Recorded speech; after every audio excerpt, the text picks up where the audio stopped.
अपने समय में सामाजिक क्रांति करने का काम किया। तो इस बात को हम लोगों को जानने समझने की जरूरत है कि हमें लोगों के विचारों में परिवर्तन करने की जरूरत है। हमारे लोग बहुत सारी जगह क्यों फंसे हुए वो जानते ही नहीं। जैसे तथागत ने कहा कि कोई बात इसलिए मत मानो तो कोई बहुत बड़ा आदमी कह रहा, कोई बात इसलिए भी मत मानो कि बहुत मोटी किताब में लिखी हुई है, कोई बात इसलिए भी मत मानो कि बहुत दिन से चली आ रही है। अब जब हम अपने लोगों को समझाते तो क्या कहते, अरे बहुत दिन से यही हो रहा है, अब आप समझाने चले आए, कहते नहीं कहते। तो उनको समझ नहीं, उनको समझाना पड़ेगा। तथागत ने कहा बहुत मोटी किताब में लिखी है इसलिए वो सही हो या जरूरी नहीं है, इसलिए मत मानो। बहुत दिन से चली आ रही इसलिए भी मत मानो। बहुत बड़े आदमी ने कहा इसलिए भी मत मानो। फिर कैसे मानो? तर्क करो, तथ्य देखो, तर्क और तथ्य की कसौटी पर जो बात सही समझ में आती है वो मानो, और तर्क और तथ्य की कसौटी पर जो बात सही नहीं समझ में आती उसको मत मानो। जैसे हम लोग कोई अपना काम खुद नहीं करते, हम लोग अपना कोई काम खुद नहीं करते। प्रैक्टिकल जीवन से एक उदाहरण बता दें। जैसे हम लोग बच्चा पैदा करते तो नाम पंडित जी से पूछ कर रखवाते। अब अगर हमको समझ में आ जाए कि तर्क करो, तथ्य देखो कि हम नाम रख लेंगे तो क्या गड़बड़ हो जाएगा, वो नाम रख देंगे तो क्या सही हो जाएगा, अरे बच्चा हमारा है, पैदा हम कर रहे हैं, कुछ गड़बड़ नहीं हो रहा है, तो नाम हम रख लेंगे तो कैसे गड़बड़ हो जाएगा, तब भी गड़बड़ नहीं होगा अगर हम तर्क कर ले तो हम ऐसा नहीं करें। लेकिन जब हम तर्क नहीं करते, जहां तर्क नहीं है वहां अंधविश्वास है, जहां तर्क है वहां अंधविश्वास गायब हो जाता है, पता नहीं चलता है। बच्चे को पढ़ा लिखा कर एमबीबीएस डॉक्टर बना दिया, लड़का भी एमबीबीएस डॉक्टर, लड़की भी एमबीबीएस डॉक्टर। अब शादी करवाना है, अब शादी कौन कराए? होगा पंडित। हम लोग क्यों नहीं करा सकते भाई? कोई कमी है? हमारे घर में तो ग्रेजुएट पोस्ट ग्रेजुएट लोग हैं, पढ़े लिखे लोग हैं। अब कोई कमी रह गई हम लोगों के घर में कि पढ़े लिखे लोग नहीं है? जब से बाबा साहब अम्बेडकर का संविधान लागू हो गया अब तो अवसर मिल गया, अब तो हम लोगों के यहाँ भी पढ़े लिखे लोग हो गए, तो हम क्यों नहीं कर सकते? हम नहीं करते, क्यों नहीं करते? अगर इस पर तर्क करें क्या फायदा है, क्या नुकसान है? अगर तर्क करे तो हमको समझ में आएगा, तो जो फायदे में होगा वो हम करना शुरू करेंगे। हमारा आदमी मर जाता है, भागा भागा पंडित के पास उसका लड़का जाता है, कहता पिताजी तो चले गए, अब क्या करे बताओ, आत्मा को शांति मिली कि नहीं मिली? अब पंडित कहता है कि भाई आत्मा तो भटक रही है, पहले खिलाओगे, ये संस्कार करोगे, इतने पंडितों को खिलाओगे, तब जाकर के आत्मा को शांति मिलेगी। अब अगर हमारा आदमी तर्क करे, अब इतना ही नहीं कहता जब तक ये सब ना हो जाए तो हंसिया हथौड़ा खुरपा खुरपी कुल्हाड़ी कुछ सर के पास रख के सोना, नहीं तो रात में पिताजी की आत्मा आ जाएगी तो गला तुम्हारा दबाए। अब अगर हमारा आदमी तर्क करे कि भैया इतना दिन से पिताजी बीमार थे, हम लोग एक्सरे करवाए, सीटी स्कैन करवाए, पता नहीं कौन कौन सी जांच करवाए, कौन कौन से डॉक्टर को दिखाए, किसी ने नहीं बताया कि आत्मा में कुछ गड़बड़ी हो गई है, उसका इलाज करना है। कहीं भी जांच में आत्मा नहीं निकल कर आई तो ये पंडित जी मूर्खे बना रहे हैं कि सही कह रहे हैं? अगर तर्क लगाए तो समझ जाएगा कि पंडित जी मूर्खे बना रहे हैं, सही नहीं कह रहे। और फिर डरवा दिया कि अगर नहीं करोगे तो आत्मा आएगी और तुम्हें ही परेशान करेगी।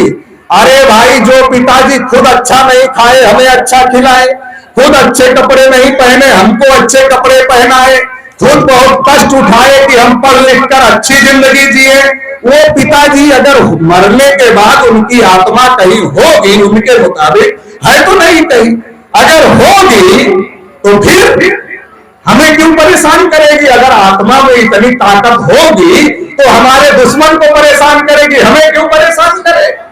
अरे अपने बाप पर भरोसा नहीं है, दूसरे पर भरोसा। अपने बाप पर भरोसा होना चाहिए। अगर तर्क करे तो समझ में आएगा ये सब ढकोसला है और इसमें उनका फायदा है, क्योंकि जिंदा नाम रखने से लेकर पैदा होने से लेकर मरने के बाद का सारा कर्मकांड करते हैं, मुफ्त में थोड़ी ही करते हैं, लेते हैं। अगर ये सब ना करे, मूर्ख ना बनाए तो मिलेगा नहीं। और केवल इतना थोड़ा होता है, जब इतना बार आपके घर में आता है, आपके परिवार के साथ बैठता है, तो आपके घर में क्या ऊंचा नीचा है, क्या गलत सही है, सब वो जान जाता है। जब आपके घर की सारी पोल ही जान जाएगा तो फिर क्या होगा आप समझ सकते हैं। तो ये तर्क करने की बात है। अगर हम लोग तर्क करें तो हम लोग समझ जाएंगे, और अगर समझ जाएंगे तो ये लड़ाई बंद हो जाएगा। तो ये विचार लोगों के दिमाग में डालने का काम, इसका प्रचार प्रसार करने का काम हम लोगों को करने की जरूरत है, और इस पर काम करने की जरूरत है। जब तथागत के विचारों का प्रचार प्रसार हुआ तो क्या हुआ, ये सब कहां गायब हो गए पता चला, सब कहां गायब हो गए ये पता ही नहीं चला इनका। और पता नहीं चला तो ये भी मजबूर हो गए, ये भी उसमें घुसपैठ कर लिए, और ये भी उसमें घुसपैठ कर लिए। तो घुसपैठ करने के बाद फिर इन लोगों ने उसमें तोड़ फोड़ करने का काम किया, और कई टुकड़े भिक्षु संघ के हुए। ये घुसपैठ की वजह से हुए। महान राजा सम्राट अशोक ने खुद ही छटाई किया था, भिक्षुओं को बाहर निकालने का काम किया था। क्यों किया था, घुसपैठी लोग थे इसलिए बाहर निकालने का काम किया था। कोई लड़ाई दोस्त और दुश्मन तय करके ही लड़ी जा सकती है, दोस्त और दुश्मन तय किए बगैर लड़ाई नहीं लड़ी जा सकती है। ऐसा नहीं हो सकता है कि सांप और नेवला की दोस्ती हो जाए। बाबा साहब ने लिखा, यह सारा इतिहास का अध्ययन करने के बाद लिखा कि राजा वीरभद्र की हत्या किसने की है। ये सारे इतिहास का अध्ययन करने के बाद बाबा साहब ने लिखा कि सांप और नेवला एक साथ नहीं रह सकते, चींटी और हाथी एक साथ नहीं रह सकती, शेर और बकरी एक साथ नहीं रह सकते। रह सकते हैं? नहीं रह सकते। जब शेर को भूख लगेगी तो बकरी की दोस्ती खत्म और उसको खा जाएगा। तो हमको समझने की जरूरत है कि इस देश में जो हमारे पूर्वजों का विचार है, उस विचार को मजबूत करने की जरूरत है। नालंदा जैसी यूनिवर्सिटी को जलाने का काम किया, कितना ज्ञान था नालंदा में। इस देश के अंदर जब हमारे पूर्वजों का राज था तो भारत विश्व गुरु था, भारत सोने की चिड़िया था, अखंड भारत था। और पुष्यमित्र शुंग ने जब से राजा वीरभद्र की हत्या किया, तब से उसके बाद जब से इन लोगों के हाथ में देश की सत्ता आई, आप देखो टुकड़े टुकड़े टुकड़े टुकड़े होते जा रहे हैं। अफगानिस्तान के आगे तक अगर आप पुराना नक्शा देखो भारत का, प्राचीन भारत का, अफगानिस्तान के आगे तक भारत था।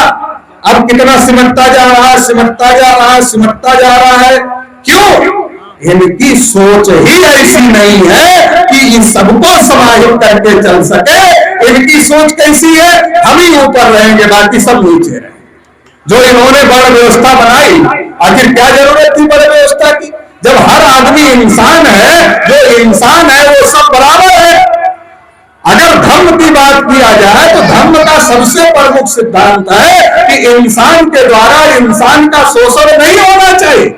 लेकिन धर्म के खिलाफ में ये जो ब्राह्मणवाद है, जो मनुवाद है, ये क्या है, ये इंसान के द्वारा इंसान का शोषण करवाता है। ब्राह्मण है तो सबसे ऊपर है, क्षत्रिय है तो उसके नीचे है, वैश्य है तो उसके नीचे है, शूद्र है तो उसके नीचे है, अछूत है तो उसके भी नीचे है। ये सिस्टम जो इन्होंने बनाया था, ये सारा मामला इनका हवा में उड़ गया।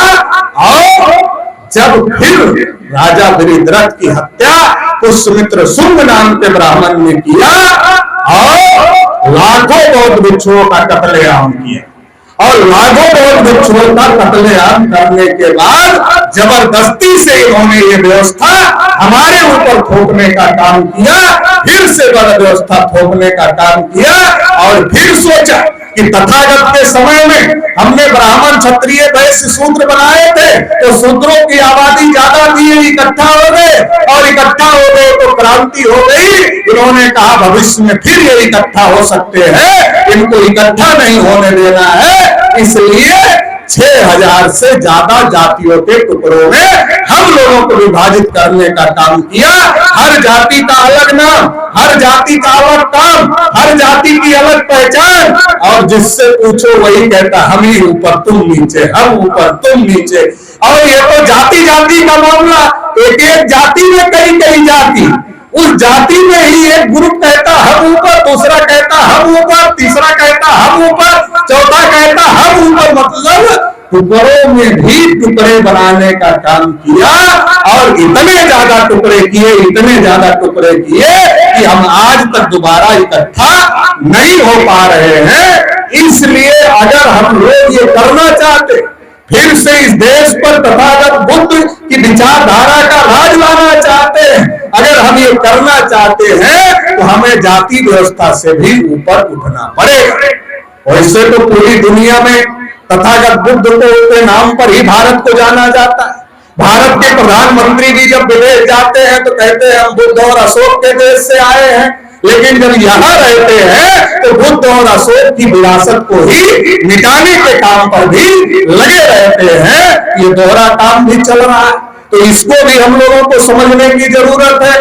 और ये जो सारा किया, फिर क्या किया, मनुस्मृति लिखा, कहा इनके कान में ज्ञान का एक शब्द पड़ जाए तो शीशा पिघला कर डाल दो, आंख से देख ले तो आंख फोड़ दो, उच्चारण करे तो जीभ काट लो।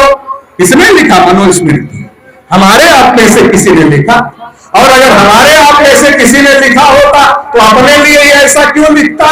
अगर हमारे आप में से किसी ने जाति व्यवस्था पर व्यवस्था बनाई होती तो अपने को ही लात जूता खाने के लिए नीचे क्यों रखता? इसका मतलब 3.5% लोग जिन्होंने अपने को सबसे ऊपर रखा है, उन्होंने ये सारा सिस्टम बनाया। ये तो जब अंग्रेज भारत में आए, राष्ट्रपिता ज्योतिबा फूले पढ़े, माता सावित्रीबाई फूले को उन्होंने पढ़ाया, और उसके बाद फिर हम लोगों को पढ़ने लिखने का मौका मिला, और उसकी आंदोलन को छत्रपति साहू महाराज ने आगे बढ़ाया, और उसकी वजह से बाबा साहब अम्बेडकर को आगे बढ़ने का मौका मिला। और बाबा साहब अम्बेडकर ने देखा उनके पास एक धर्म वाले नहीं जा रहे कि हमारा धर्म स्वीकार करो, सारे धर्म के लोग जा रहे थे। जब उन्होंने ये घोषित कर दिया था कि हिंदू धर्म में पैदा होना हमारे बस में नहीं था, लेकिन हिंदू धर्म में मरना, हमें मरना नहीं है, ये हमारे बस में, हमें मरूंगा नहीं हिंदू धर्म में, जब ये घोषित कर दिया था तो सारे धर्म के लोग बाबा साहब के पास जा, और सारे धर्म के लोग कह रहे थे बाबा साहब हमारा धर्म अपना लो। लेकिन बाबा साहब इस देश के इतिहास को समझते थे, इस देश की गौरवशाली विरासत को समझते थे, और इसीलिए उन्होंने क्या किया? इसलिए उन्होंने अशोक धम्म विजय दिवस के दिन पर ये धम्म अपना करके उन्होंने उस हजारों साल के इतिहास को पुनर्जीवित करने का काम किया, उस गौरवशाली इतिहास को पुनर्जीवित करने का काम किया। और जब संविधान लिखा, अब संविधान उठाकर पढ़ो, संविधान और कुछ नहीं है, यही है, मगर यदि उसको ठीक से लागू करवा लो तो यही है। मगर लागू कर संविधान में लिख दिया पहले ही पन्ने पर, समता, स्वतंत्रता, बंधुता, न्याय, वैज्ञानिक चिंतन नागरिकों में क्या है, यही है। अगर उसको ठीक से लागू कर लो, क्योंकि एक बहुजन हिताय बहुजन सुखाय जो सम्राट अशोक तथागत बुद्ध का है, एक अल्पजन हिताय अल्पजन सुखाय है जो इन 3.5% अल्पजन लोगों का है, तो ये तो 3.5% वालों का है। लेकिन बहुजन हिताय बहुजन सुखाय मतलब समता, स्वतंत्रता, बंधुता और न्याय, ये जो सिद्धांत है ये मूलतः तथागत का सिद्धांत है, और ये सिद्धांत ही मूल उद्देश्य बना करके संविधान में लिख दिया और सारे प्रकार के हक अधिकार हमको दे दिया। अगर हम लोग उसके बारे में जागृत हो जाए और संगठित होकर के अपना हक अधिकार ले ले तो हम इस देश के हुक्मरान बन सकते हैं। देखो, हम साइकिल, मोटरसाइकिल, कार खरीदते, दूसरे को चलाने के लिए नहीं देते। क्यों नहीं देते? खराब हो जाता है, हमको लगता है वो ठीक से नहीं चलाएगा, खराब हो जाए। जब हम साइकिल, मोटरसाइकिल, कार दूसरे को चलाने के लिए नहीं देते, ये देश दूसरे को चलाने के लिए दे दिया, देश हमारा है, चलाने के लिए दूसरों को दे दिया, इसलिए ये इस स्थिति में पहुंच गया है। अभी 111वां नंबर भारत का है, human hunger global hunger index जो घोषित हुआ उसमें 111वां नंबर भारत का है। नेपाल भी आगे, पाकिस्तान भी आगे, बांग्लादेश भी आगे, श्रीलंका भी आगे और हम पीछे। जो विश्व गुरु जो सोने की चिड़िया वो आज पीछे है, क्योंकि वास्तविक जो उनके वंशज हैं उनके हाथ में देश की सत्ता व्यवस्था नहीं है। इसलिए इस पर भी हम लोगों को विचार करने की जरूरत है, इस पर भी सोचने की जरूरत है। नहीं तो होता क्या है, इधर हम धर्म विषय बनाते हैं और उधर जो हमारे धर्म को पराजित करने के काम में लगे हुए हैं उनको सहयोग भी देने का काम करते हैं, उनको वोट भी देने का काम करते हैं, उनको सारा काम करते हैं। तो ये समझने की जरूरत है कि दो नाव की सवारी कभी मंजिल तक नहीं पहुंचाती है। सवारी एक नाव की करो तो मंजिल तक पहुंचाने का काम करेगी। अगर हम तथागत बुद्ध अशोक को मानते हैं तो यही सबसे उत्तम रास्ता है और इस पर ही हम लोगों को चलने की जरूरत है और इसके लिए प्रचार प्रसार करने की जरूरत है। ज्यादा से ज्यादा लोगों को इसका प्रचार प्रसार के लिए आगे आने की जरूरत है, क्योंकि जब तक आपका प्रचार नहीं होगा, टीवी अखबार तो आपकी बात करने वाले नहीं, आपकी बात दिखाने वाले नहीं है। अगर टीवी अखबार आपकी बात दिखाते तो आपको बोलने की जरूरत नहीं थी, लेकिन टीवी अखबार नहीं दिखाएंगे तो आपको ये प्रचार प्रसार करना है। और हमारी आबादी ही इतना है, अगर बहुजनों की आबादी की बात किया जाए लगभग 90% है। ये 90% अगर मुंह से ही बोले तो किसी टीवी मीडिया के मोहताज हम लोग नहीं है, हम लोग अपना धर्म स्थापित कर सकते हैं। तो इसके लिए हम लोगों को कोशिश करना होगा और जो इस प्रकार के काम में लगे हुए हैं वो भी बहुत बड़ा त्याग कर रहे हैं, क्योंकि धारा उलट चल रही है, वो धारा के विपरीत चल रहे हैं।